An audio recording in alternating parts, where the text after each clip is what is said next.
जय जगन्नाथ सांग मैंने ओडिया सुख संसार चैनल को आपण को बहुत बहुत स्वागत। तुला राशि मार्च 2024 टी आपणकर किपरि रहिबो। राशि आराध्यपति शुक्रदेव। शुक्रदेव स्थिति अनुसार कौन रही एही मार्च मासरे 12तम घरे आपणकर रहिछंती केतु, षष्ठ घरे राहु, पंचम घरे शनि सूर्य बुध तीन ग्रह एक साथी, सप्तम घरे गुरुदेव, चतुर्थ घरे शुक्र मंगल एक साथी रही। आपणकर भाग्याधिपति होचंती बुधदेव एवं कैरियर होचंती चंद्रमा। सर्वप्रथम आम जानिबा आपणकर कैरियर विषय, तापर आपणकर आर्थिक स्थिति, शिक्षा, स्वास्थ्य, लव लाइफ, दाम्पत्य जीवन एवं शेष में आपको प्रतिकार मध्य कहबी।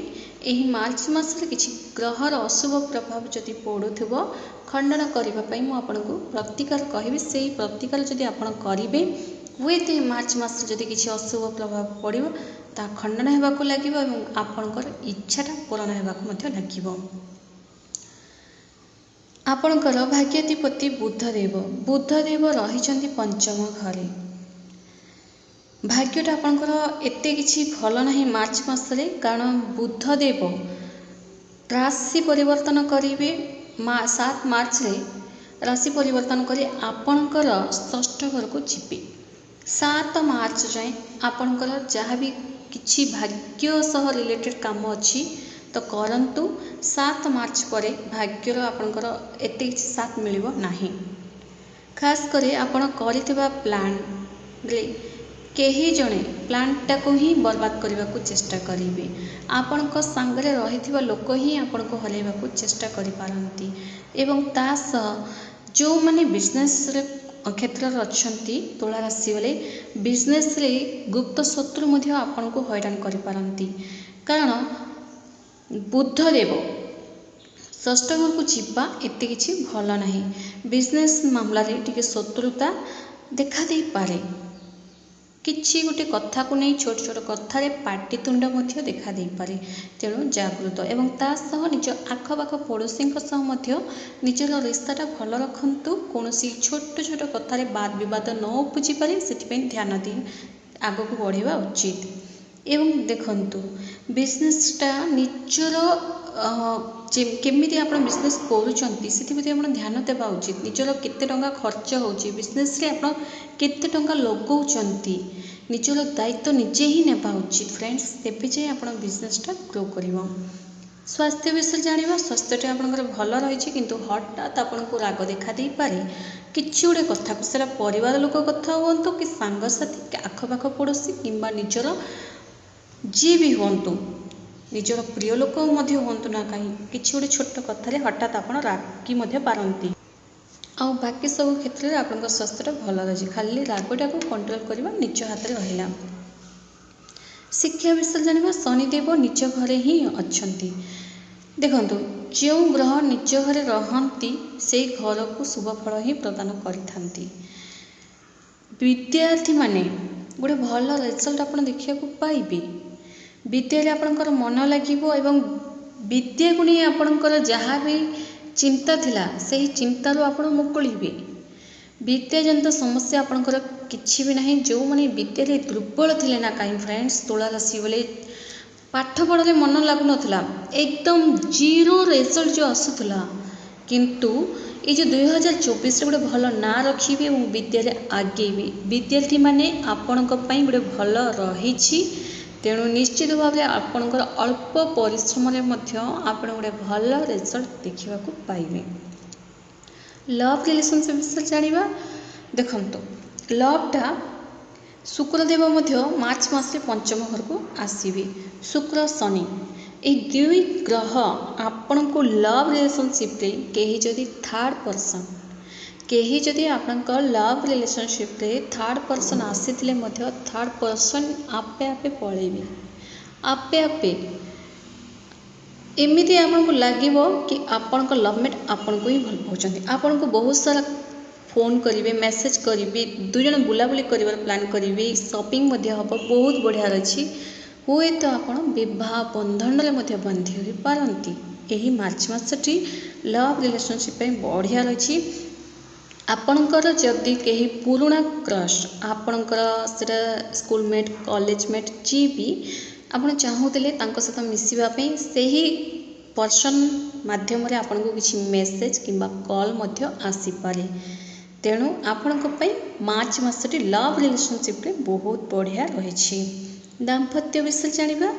ସପ୍ତମ ଘରେ ଗୁରୁ ଦାମ୍ପତ୍ୟ ଜୀବନକୁ ନେଇ ଟିକେ ସିରିୟସ୍ ହେବେ ଆପଣ। କେମିତିକା ସିରିୟସ୍? ଯାହା ବି ସିରିୟସ୍ ହେବେ ଭଲ ହିଁ ସିରିୟସ୍ ହେବେ।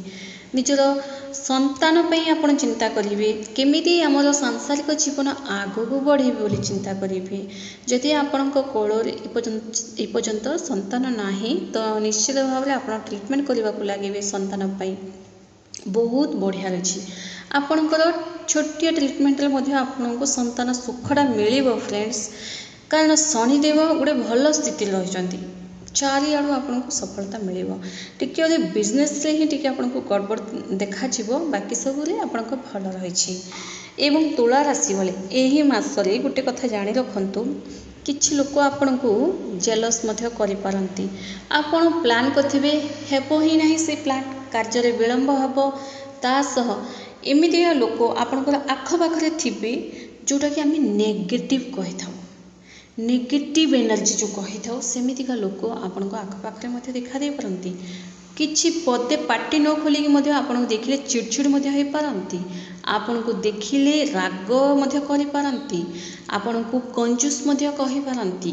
ଆପଣଙ୍କୁ ବହୁତ ସାରା କଥା ଗାଳି ମଧ୍ୟ କହିପାରନ୍ତି। ଧୋକେବାଜ ମଧ୍ୟ କହିପାରନ୍ତି। ବିନା ମତଲବରେ ବିନା ଭୁଲରେ ମଧ୍ୟ। ତେଣୁ ଏହି ଜାଗାରେ କେବଳ ନୀରବ ହେଇକି ରୁହନ୍ତୁ। କାରଣ ସମୟ ଆପଣଙ୍କର ଭଲ ରହିଛି। ସମୟ ଭଲ ରହିଛି କାହିଁକିନା ତାଙ୍କ ସହିତ ଆର୍ଗୁମେଣ୍ଟ କରି ଟେନସନ୍ ହୁଅନ୍ତୁ ନାହିଁ। ଏବଂ ଏହି ମାର୍ଚ୍ଚ ମାସରେ ହଠାତ୍ ଆପଣଙ୍କୁ ରାଗ ମଧ୍ୟ ଦେଖା ଦେଇପାରେ କିଛି ଗୋଟେ କଥାରେ, ତ ଟିକେ ଜାଗୃତ। ହନୁମାନ ଚାଳିଶା ପାଠ କରନ୍ତୁ। ଗୋଟେ ନିୟମ ମାନନ୍ତୁ। ନିୟମ ମାନିଲେ ସବୁକିଛି ସମ୍ଭବ ହୋଇଥାଏ। ନିୟମ ମାନିକି ଚଳନ୍ତୁ ଏବଂ ବ୍ରହ୍ମ ମୁହୂର୍ତ୍ତରେ ଉଠିବାକୁ ଚେଷ୍ଟା କରନ୍ତୁ ଫ୍ରେଣ୍ଡସ୍। ବ୍ରହ୍ମ ମୁହୂର୍ତ୍ତ ଗୋଟେ ଏମିତିକା ସମୟ, ସବୁ ଇଚ୍ଛା ଆପଣଙ୍କର ପୂରଣ ହେବ। ଆପଣ ଯାହା ଚାହୁଁଛନ୍ତି ତାହା ପୂରଣ ହେବାକୁ ଲାଗିବ। ମେଡ଼ିଟେସନ୍ କରନ୍ତୁ। ମେଡ଼ିଟେସନ୍ କେମିତି କରିବେ ଦେଖନ୍ତୁ, ମେଡ଼ିଟେସନ୍ରେ ବହୁତ ସାରା ମେଡ଼ିଟେସନ୍ ଅଛି, କିନ୍ତୁ ମେଡ଼ିଟେସନ୍ରେ ଏମିତି ଗୋଟେ ଧ୍ୟାନ କରନ୍ତୁ ଯେଉଁଟାକି ଆପଣଙ୍କ ଧ୍ୟାନ ଏକଦମ ଶୂନ୍ୟ ହେବ। ଆପଣ କିଛି ବି ଭାବିବେନି, ମନଟା ଏକଦମ ଖାଲି ରହିବ। ସେମିତିକା ମେଡ଼ିଟେସନ୍ କରନ୍ତୁ। କାରଣ ଯଦି ଆପଣ ମେଡ଼ିଟେସନ୍ କରିବେ ନା ଫ୍ରେଣ୍ଡସ୍, ଦେଖନ୍ତୁ ଏ ଭିଡ଼ିଓଟା ହୁଏତ ଟିକେ ଅଧିକ ଲମ୍ବା ମଧ୍ୟ ହେଇପାରେ, କିନ୍ତୁ ମୁଁ ଆପଣଙ୍କୁ ସର୍ଟକଟ୍ରେ ବୁଝାଇବାକୁ ଚେଷ୍ଟା କରିବି। ମେଡ଼ିଟେସନ୍ କରିବା ଦ୍ୱାରା ଆପଣଙ୍କର ଅନେକ ସମସ୍ୟାର ସମାଧାନର ବାଟ ଆପେ ଆପେ ପାଇବେ। ମେଡ଼ିଟେସନ୍ ଗୋଟେ ଏମିତିଆ ମାଧ୍ୟମଟେ ଯେଉଁଟାକି ଆମେ ଡାଇରେକ୍ଟ ଭଗବାନଙ୍କ ସହ କନେକ୍ଟ ହେଇପାରିବା। ଆମେ ଭଗବାନଙ୍କୁ ପୁରା ଡାଇରେକ୍ଟ ନ ଦେଖିଲେ ମଧ୍ୟ ଆମର ଆତ୍ମାଟା ଭଗବାନଙ୍କ ସହ କନେକ୍ଟ ହେଇପାରିବ। ତେଣୁ କାହିଁକି ଏ କଥା ମୁଁ ଆପଣଙ୍କୁ କହିଲି, ମାର୍ଚ୍ଚ ମାସରେ କିଛି ଏମିତିଆ ଶତ୍ରୁ ଗୁଡ଼ାକ ଆପଣଙ୍କୁ ହଇରାଣ କରିପାରନ୍ତି। ମୁଡ୍ ଚେଞ୍ଜ ହେଇପାରେ, ରାଗ ରୁଷା ଦେଖା ଦେଇପାରେ। ତେଣୁ ଆପଣ ମେଡ଼ିଟେସନ୍ କରିବା ଭଲ ଏବଂ ତା ସହ ହନୁମାନ ଚାଳିଶା ପାଠ କରନ୍ତୁ। ଘର କଳହ କ୍ଲେଶ ନେଗେଟିଭ୍ ଲୋକ ଆପେ ଆପେ ଦୂର ହେବାକୁ ଲାଗିବେ। ଆପଣଙ୍କୁ ପାଟି ଫିଟେଇବାର ଆବଶ୍ୟକ ପଡ଼ିବ ନାହିଁ। ହନୁମାନ ଚାଳିଶା ପାଠ କରନ୍ତୁ ଏବଂ ହନୁମାନ ଚାଳିଶା ଆପଣ 11 ଥର 21 ଥର 100 ଥର ମଧ୍ୟ ପାଠ କରନ୍ତୁ। ପୁରା ଏକଦମ କଷ୍ଟରେ ଅଛନ୍ତି, କିଛି ଆଉ ବାଟ ଦେଖାଯାଉନି, କ'ଣ କରିବି କ'ଣ ନାହିଁ କିଛି ଭାବି ପାରୁନାହାନ୍ତି, ତ 100 ଥର ପାଠ କରନ୍ତୁ ଫ୍ରେଣ୍ଡସ୍। କଷ୍ଟ ସହୁଛନ୍ତି, କିଛି ସମୟ କାହିଁକି ଦେଇପାରିବେନି? ହନୁମାନ ଚାଳିଶା ପାଠ କରିବା ପାଇଁ କିଛି ସମୟର ଆବଶ୍ୟକ। ତେଣୁ କଷ୍ଟ ଅପେକ୍ଷା ଆପଣ ସମୟ ଦେଲେ ଯାଇକିନା ସେ ସମୟରେ ହିଁ ଆପଣଙ୍କର ସେ କଷ୍ଟଟା ଦୂର ହେବ। ପୁରା ଏକଦମ କିଛି ଗୋଟେ ବନ୍ଧନରେ ଯଦି ବାନ୍ଧି ହେଇଛନ୍ତି, କି ଗୁଣି ଗାଲେଡ଼ି ଯାହା ବି କରିଥାନ୍ତୁ ନା ଫ୍ରେଣ୍ଡସ୍, ସବୁକିଛି ଦୂର ହେବାକୁ ଲାଗିବ ଯଦି ଆପଣ ନିୟମ ମାନିକି 100 ଥର କରିବେ। ଯଦି କରିପାରୁନାହାନ୍ତି ତ 11 ଥର 21 ଥର କରନ୍ତୁ। ଭଲ, ଏହା କରିଲେ ଏଇ ଯେଉଁ ମାର୍ଚ୍ଚ ମାସରେ କିଛି ନେଗେଟିଭ୍ ଲୋକ ନ ପାଟି ଫିଟେଇକି ମଧ୍ୟ ଆପେ ଆପେ ବାହାରିବେ। ଏବଂ ମାତା ଲକ୍ଷ୍ମୀଙ୍କର ବହୁତ ସାରା ପୂଜା କରନ୍ତୁ। ମାତା ଲକ୍ଷ୍ମୀ ଆପଣଙ୍କର ସବୁ ଇଚ୍ଛାଟା ପୂରଣ କରିବେ, କରି ଆସିଛନ୍ତି ଏବଂ ଆଗକୁ ମଧ୍ୟ କରିବେ।